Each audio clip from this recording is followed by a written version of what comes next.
Hello, my name is Tina Beattie and I'm the founder and facilitator of the Catholic Women Speak network, and I'm also the director of Catherine of Siena College, an online college based at the University of Roehampton which offers courses in theology, gender and social justice. I'm delighted that you've joined us for these conversations with women from around the world about what it means to be a woman of faith in a time when we face unprecedented global challenges, struggles and opportunities. I talk to different women in different cultures and contexts to ask them how they are experiencing the coronavirus pandemic and its aftermath, some of the political and economic turmoil surrounding us, and what their faith means in times like these in terms of how they rise to the challenges and what creative energies they find within themselves to be part of the movement for change that's sweeping through the world at the moment in many new and often challenging ways. If you want to find out more about any of the people I'm in dialogue with, please visit our website catholicwomenspeak.com, where you can find longer biographies, and you can also find the YouTube videos of the interviews and sometimes resources for reading and watching more about the people I'm in dialogue with. So welcome, and I hope you enjoy this conversation. Welcome to this conversation with Muslim gender equality campaigner and interfaith educator Julie Siddiqi. This interview was recorded on Zoom on Monday the 7th of June at 7 o'clock in the evening UK time, and it was live streamed on Facebook. You can find out more about Julie's biography if you go to the Catholic Women Speak website, catholicwomenspeak.com. So welcome, Julie. Thank you. Hi, Tina. How are you? I'm very well, thank you. I wonder if we can just start by talking a little about the issue that's on everybody's minds, which is the killing of George Floyd and this enormous upsurge it's sparked of protest and the longing for justice. Now, we're speaking about women in Islam and Catholicism and more generally interfaith and the role of women in society, but I wonder if you have had thoughts on the relationship between racism and Islamophobia. We know we experience it in Britain and elsewhere. What would you say to that in the current situation? Yeah, I mean, I think, thank you so much for having me, by the way. It's great to be here. And I think the first thing I would say is actually the wisest thing to do right now will probably be to sort of completely separate the two.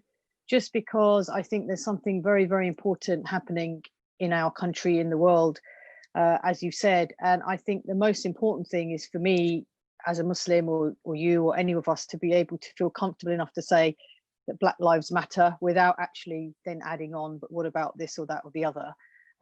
So I think while, there's lots of things that we can think about when it comes to, prejudice and hatred, actually, right now, I just really feel very much that we all need to sort of focus our attention on what's happening. It's certainly a moment really in history, I think.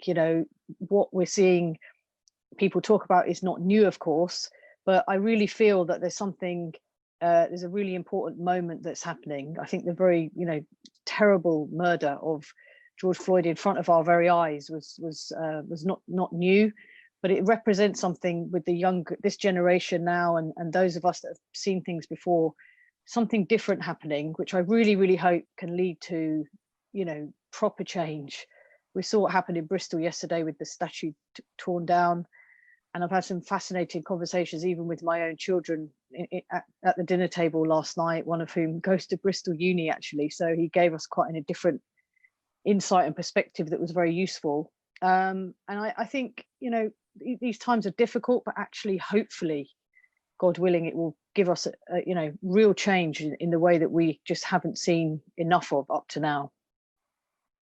It does feel like a very, very dramatic moment in history, doesn't it? As if it's almost the perfect storm, but also the opportunity for the kind of transformation that we've been so longing for, some of us, in terms of social justice. And that, I think, also the power of the camera to go beyond the sort of cover-ups and lies that perhaps authority figures could get away with in the past. And now there's just almost to me this sense of how we can bear witness with our mobile phones and cameras to things that would have gone unreported and covered over in the past. And, you know, that's obviously been a catalyst for this explosion of not just anger, is it? It's a kind of movement that goes beyond just rage to the longing for some different way of being in the world. And, you know, as someone who grew up in colonial Africa, it seems to me, and you know, we spent many years in Bristol with our young family, and really, it seems to me this is a wake-up moment for our society as well as other societies. The States is in the forefront at the moment about our history of racism, of course, which goes hand in hand with colonialism. So, yeah, a moment which will leave us breathless, I think, for a long time to come as we make sense of it. And I just really hope that it does make us really address our own history in a way that we just don't, you know, in schools, on the curriculum, you know, things that are talked about seem much better, I suppose, in some ways. But on this one, I think it's really, really lacking. And I really hope that that's one of the things that can happen. You know, we just need to be honest about, you know, I love this country, but we just need to be honest about what we've also done in the past. And some of these specific things, I think being told through sort of stories of real people, I think can be very, very powerful. And, you know, it's not ideal for things to be done in the way that we saw in Bristol yesterday, perhaps. But actually, I think you've also said today that, you know, if things aren't changing through the methods that we'd like them to change, i.e. petitions or local authority change or whatever, then, you know, you can totally feel the frustration. And, you know, how long do we have to go on facing this stuff, you know, in front of us without anything really happening? So I think, you know, that it definitely feels, you know, I get goosebumps even when you were speaking just, and I had goosebumps because I just think, you know, it's a big moment. And, you know, I just really hope that those of us, we need to also sort of be quiet and listen to what people are saying, those people that are facing and have faced and continue to face real, you know, racism, prejudice, etc. We need to listen to them and hear what they're saying and face up to our own biases or prejudices and figure out what that means. It's not easy sometimes, but that's what I think we also have to do right now. Yeah. And interestingly, you talking about education, my eldest son Dylan just, I think he put it on Facebook that he went to school in Bristol and learned all about the slave trade, but it was all sort of over there in America, and he never even heard of Colston. And yeah, there have been campaigns for many years to do something about his kind of hero status in Bristol, and that's right, you know, they haven't really been acted upon. So here we are. I think there's still a university hall named after him as well. So, you know, for students, imagine that do start to uncover this history and have to stay in a place, you know, and of course the big buildings, part of the university, are all named after him and other people. And, you know, it's not insignificant at all. And I think, you know, someone said yesterday, it's right, that the one viral video has done more to educate people about the situation in Bristol and of course elsewhere than any other sort of education over the last 100 or so years, which I think is very true. And that's really something to think about. And I suppose it's one of the challenges we have, those of us who long to transform the institutions and societies we're in, that unfortunately, why does one always have to make the grand gesture some interpret? I mean, I don't think what they did to Colston's statue was violent in any meaningful sense of the word, but, you know, it was very dramatic and some people don't approve. But, you know, it always seems that no matter how peacefully, how often a case is made, sadly, it's the media grabbing headlines that prove the catalyst. But lots we could talk about there, but let's move on a little to consider. As you know, I'm trying to set up these conversations with women in different cultures and contexts about what it means to be a woman of faith in the world today. And you and I have had some conversations about that, around the fact that you as a Muslim woman and I as a Catholic woman choose to work for gender equality and social justice in interfaith ways and in dialogue with the societies we're in, but also transforming our religious worlds from within by remaining loyal to their teachings and scriptures, but drawing out of those that the way things are is not the way things ought to be according to the best visions of our traditions. And I just would love you to say a bit more about how you perceive that as a Muslim woman. Yeah, I mean, look, I take great strength from people like yourself and other women of faith, particularly those who feel very strongly that to sort of deal with these issues is not about us leaving our faith or leaving the institutions, but actually it's very much about we're staying, we're not going anywhere, and we're determined to make the changes that we believe in. So I take a lot of strength in the last sort of 10 years or so. I've found that where it really helps me is to talk to people, women actually of other faiths as well, and sort of we have a kind of an understanding, or in a way a coalition of us who may have very different understandings of God or what our faith means to us in the world or whatever. But actually when it comes to some of this gender related stuff, we have much more in common than I think most people realize. And I've often felt recently that as a Muslim woman, I feel, there's so much sort of scapegoating that goes on. I always say we're probably one of the most misunderstood groups of people on the planet, Muslim women, just because everyone feels that they have a view of what we do, what we don't do, what we wear, what we don't wear.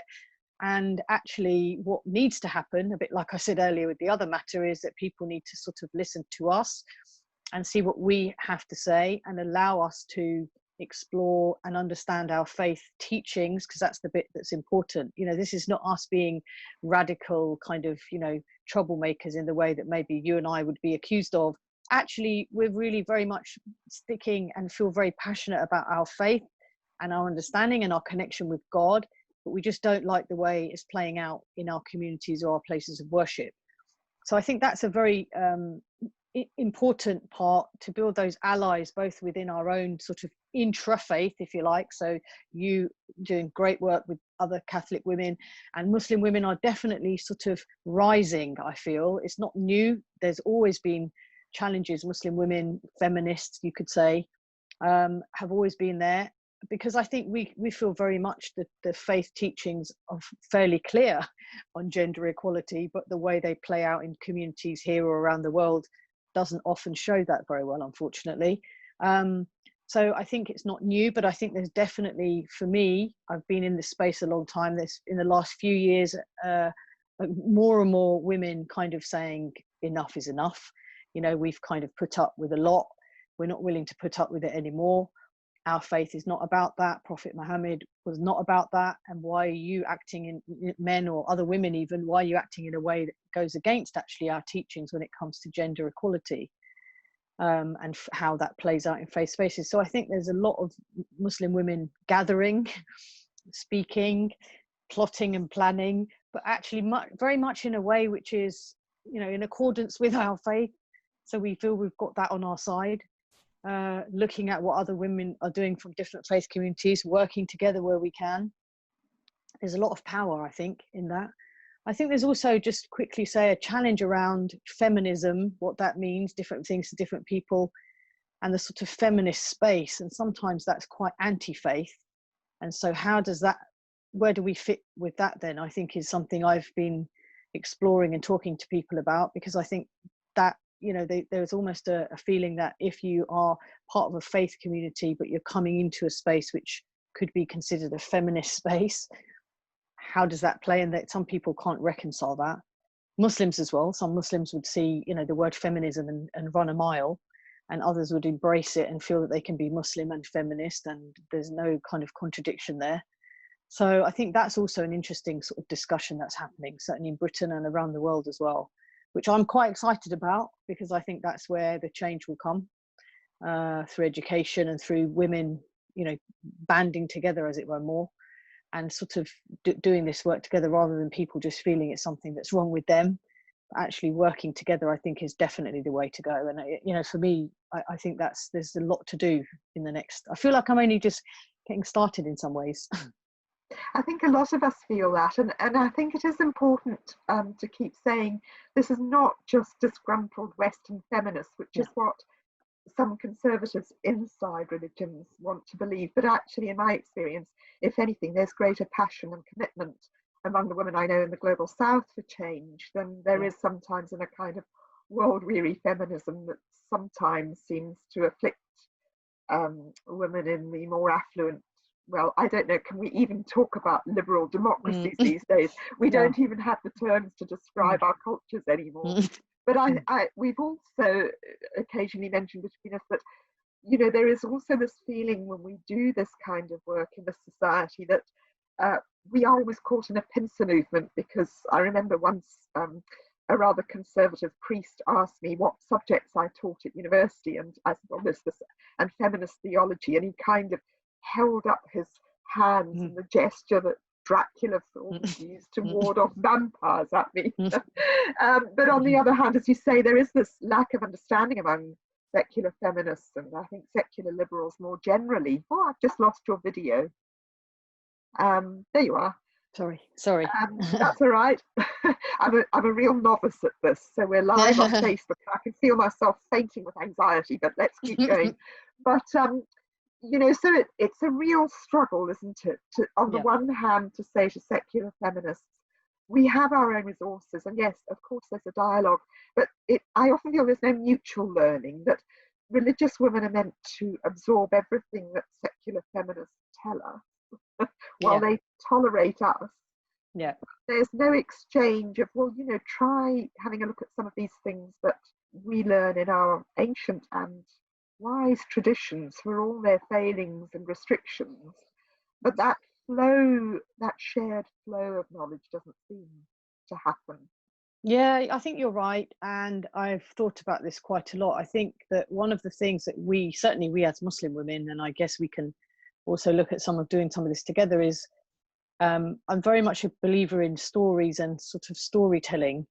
And when I say storytelling in this context, I would think really about a lot of the women from history, from our, you know, faith traditions, from our scriptures, as well as other women who've come through as scholars or teachers in various different guises over the centuries. And I really want to do some work around bringing those stories out more, because I think they kind of speak for themselves. You know, some of what we need to do will be to challenge and to question and all of that, but actually also bringing out the stories of these women is powerful in itself, because it kind of speaks for itself. You know, they're not all perfect, of course, who is, but that's part of it as well, bringing out who they were and what they stood for and how they operated around, be it Jesus, peace be upon him, Muhammad, peace be upon him, or whoever, whatever time of history we're talking about. Who were those women? What did they do? What did they stand for? And let that kind of speak for itself. Because it's interesting, as a Muslim, I've heard, you know, I've been Muslim now 25 years. So in a way, when I first started learning about the faith and was it something for me, there's certain people that you get told about, including some women. They're amazing women, and you kind of hear the story, and then I sort of get to a point where I think, well, you're telling me the story, but are you, and she was amazing, clearly, whoever they are you creating an environment now where those women could emerge again as the teachers and the leaders and that? And the answer, sadly, in many cases, in my case, would be no. So don't tell me the stories, don't name your children after these people, then not to allow that, you know, environment to be created again. So I think that's important. So I think there's something about story. And I do think that, as I say, you know, those of us from different faith communities, there is stuff that we can do together, I think. I give one example. During Ramadan, I was reading the Quran and sort of connected it to it in different ways, I think, because I'm in lockdown and it was a different sort of mindset. And I was listening to a commentary of different verses from the Quran. There's a very significant, there are lots of significant mentions of Mary, mother of Jesus, in the Quran. And I was listening to one commentary, and it wasn't just me, other people heard it too. And the person who was talking spoke about the verse in the Quran where Mary is basically in labor. And it's a really powerful, the way it is spoken about is very, very powerful. And he kind of gave a summary which included an element of why Mary was speaking and feeling in that way was because there was an element of shame, because it was an immaculate conception, I guess you could say. She didn't have a husband, she wasn't, that people didn't know. And what would people think that she suddenly had this baby? And he kind of commented on this particular verse, which for me and other women who've understood that verse to mean something very different from a woman's perspective, I kind of was stunned a bit. Like, did he just actually say that? He didn't even focus, because of course he has no idea what it's like to be in labor. And so he didn't pick up on what we would consider the beauty and the depth of it. So I think, again, there's something about, for us certainly, commentary, analysis, script, books written about what these things mean, who these women were. Most of them are by men. And so the sort of angle that it comes from is going to be often different. So I don't think there's anything wrong with men writing about that stuff. Of course not. But it is if that's all we get. And often that is all we get. And so I think that's also an area where we need to, certainly as Muslim women, are looking at much more, let us explore, let us talk about, let us discuss these verses, these teachings, these people ourselves, and what do we draw from it, and how different is it, and just compare and use all of it. At the moment we're kind of skewed a bit because a lot of what we get is written by men, and so I think that's where we can address some of that balance as well. I mean, that's very interesting, because I find that too. A lot of women find it with the cult of the saints is, in a way, in the Catholic tradition, a wonderful way of preserving these narratives and stories of women's lives. And, it is a resource, but men have been the gatekeepers for those stories.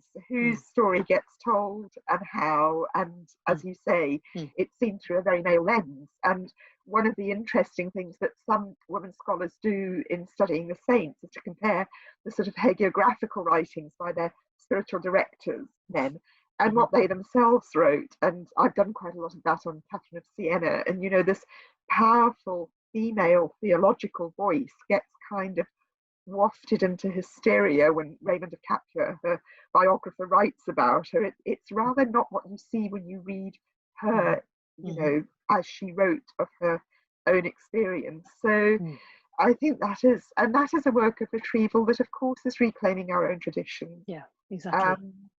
You mentioned Ramadan, and one of the things I wanted to ask you about, gosh, time does fly, we've got about 5 more minutes. So I was very interested to see on some of your Facebook comments, some comments that are echoed in many of the things I've been seeing from Catholic women, and that is that paradoxically we had, both in our different traditions, intensely important times during lockdown. For Muslims it was Ramadan, for Christians it was Easter. And what a lot of women seem to be saying on some of your Facebook comments as well was that this is a bittersweet experience, because although we're denied the opportunity of community and being together during these important times, through live streams, women were having access to a lot more than we might have access to otherwise, and suddenly discovering a sort of freedom about roaming our traditions and drawing on what we want, but nobody being able to kind of lock us out. Yeah, I mean, look, it's been fascinating for me also to read what Catholic women have been writing. I found it fascinating. And so, for us, for Muslim women, I guess where there's a comparison between the two groups would be that we have a much less formal worship and service than you do. And so while we have mosques and congregational prayers and things, generally speaking, across the faith itself, there is much less sort of formality, hierarchy, etc. But what's interesting is, and in normal times, you could say, if we know what that is anymore, Muslim women often there's all sorts of debate and discussion about access to places of worship anyway. And if I say to you that around a third, we think, of mosques in Britain don't even have a space for women to pray ordinarily, then you kind of start to think, okay, so what does it mean in terms of access for places of prayer for Muslim women in normal times? So there's already that kind of conversation, thankfully, started by people like myself and others to say we've got a campaign called Open My Mosque, which is very much about gathering people's experiences as stories, women, of what's happened to them when they've tried to be part of a mosque congregation or whatever. So that was already there kind of in the background. And what's happened now is that I think Muslims in general have had to rethink, as every faith group has, what does it mean to pray together and all of that. So we wouldn't necessarily have formal services online because most people feel that's not okay or not necessary. But what has happened, and what I think has been brilliant, is opening up spaces online for much more discussion, whether that be women led or people different backgrounds or whatever. Some really fantastic, fascinating spaces opened up to people who otherwise wouldn't normally go to things or turn up. You know, I've had friends message me hearing something and saying that was just so fantastic, and I was kind of thinking that's kind of normal, what I hear all the time, because I'm in these spaces. I'm lucky, but some of them don't. So I think there's been a real sense of people being able to access things and places and spaces and discussions that they otherwise wouldn't, by just kind of literally zooming in and not even necessarily participating perhaps, but just listening in the back. And I definitely think it's going to open up for all of us, women in particular.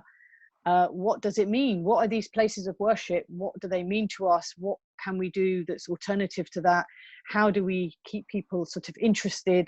You know, what is our faith about in Britain in 2020? I think all of that is up for grabs now in a way that maybe wasn't before. And I think that people, you know, the fact that you and I are doing this right now from different parts of the country, you know, is just a brilliant thing. It's very, very kind of leveling in that sense, because no one can tell us what we can and can't say or what we can and can't do, much less formal. I think formal worship and all of that is very, very important, but we have to get a balance. So I think, again, this is where conversations about these things can happen very, very comfortably between women of different faiths. That's what I would kind of urge from here. And also within our own traditions and communities, to ask the questions and to push and to nudge at the door and to get people to think and use this as a moment. It's been difficult. Of course, it still is for many of us, for many people struggling in so many different ways. But I think let's use it as a moment to rethink and relook and re-challenge what it looks like to worship within our faith communities in this country, from home, from places of worship, online or whatever. I hope that, you know, lots of positive will come from that. I think my video went off there. Yeah. Yeah. And I mean, I do sense this creative energy, not just I think particularly among women, actually, because there is almost a democratization at the moment. Yeah. Everybody can come online and it's brilliant. And I do cherish the liturgical life. I mean, I'm a convert like you, and Catholicism has opened up for me a sort of mystical, sacramental side of life, which I do cherish. But you know, I do get a little puzzled by the over anxiety of some of our bishops and priests to open the churches. You know, I think what an opportunity this might have been to invite people to rediscover the God of creation. My goodness, at a time when, you know, we haven't even mentioned the environment, but another challenge we face. But I suppose it's a very hopeful note to end on, that in these turbulent times, things cannot go back to what they were. They can't go back in terms of racism and social justice. They can't go back in terms of the economic inequalities that the pandemic has exposed, and, you know, economic meltdown to come. And I guess we've also got Brexit hovering on the horizon of our lives. And again, that feeling that as well, not just as women, but all of us must kind of resist these forces of division and alienation by really using this time of crisis and opportunity to do something different. So I'm so glad we've had a chance to talk to each other. I'm sure it won't be the last time. I would really like to get a slightly bigger panel together sometime with women speaking from Jewish traditions, different aspects of Islam and Christianity, and try and get a sort of roundtable discussion, maybe even brave enough to open it up to Zoom participants. Yeah, amazing. That would be great. But in the meantime, I hope people watching, it's my first attempt at live streaming on Facebook, so I have no idea what's going on over there. But well done for doing it. Well done for doing it. It's brilliant. Some good will come from it, I'm sure. I really appreciate. So I've been talking to Julie Siddiqi, who is an interfaith activist, an activist for gender equality, and I've put a more extensive biography on our Catholic Women Speak website where people can see just how many different things you've been involved in. One's named as one of the 100 most influential Muslims in Britain, which is a wonderful thing. And both of us do Thought for the Day on Radio 4, so we hear each other there. So Julie, just to say thank you so much for being here. And no, thank you.